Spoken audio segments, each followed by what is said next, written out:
At dahil naiwan kami ng Buskalan trip, eto na lang, magsasarili kami ng mundo sa buskal-buskala namin. Sa buskal-buskala namin. Ang tanga lang kasi namin.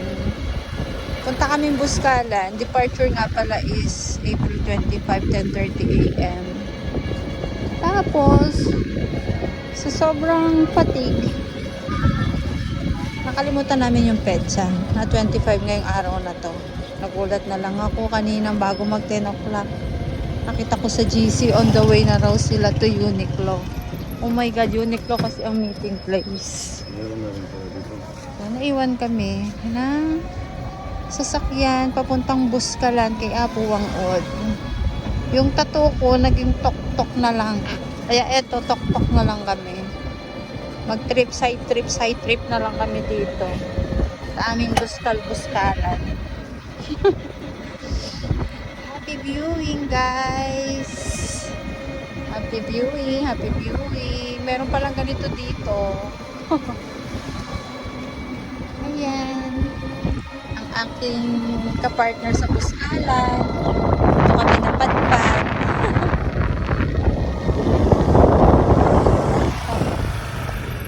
Road trip. Road trip na lang po muna kami. Masama ang aking loob kasi hindi kami natuloy sa buskalan. Sayang. Kailangan namin magbayad ng buo dahil kasalanan namin. Na-miss namin talaga ang petsa ngayon. Kala ko bukas pa. Ay, Buskalan, Apo Wangod. Paano na ang aking couple tattoo? Tagal namin pinangarap.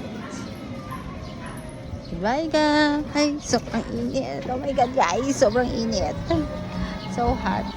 So hot, so hot. Say hi to my vlog. Hello Jude, say hi. Seryoso po ang aking driver.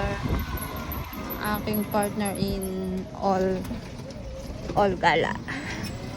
Umuwi pa siya from Taiwan dahil gusto namin magbuskalan. Tapos naiwan naman kami ng van kasi eengot-engot kasi kami. Kalimutan namin talaga ang petsa, promise. Guys! Sayang naman yung pagkakataon na makakapagbuskalan. At syempre, sayang din yung pera. Nagbayad kami, hindi namin nagamit. Hindi namin na-enjoy ang buskalan. OMG talaga. Sana ba kami? Asan na tayo?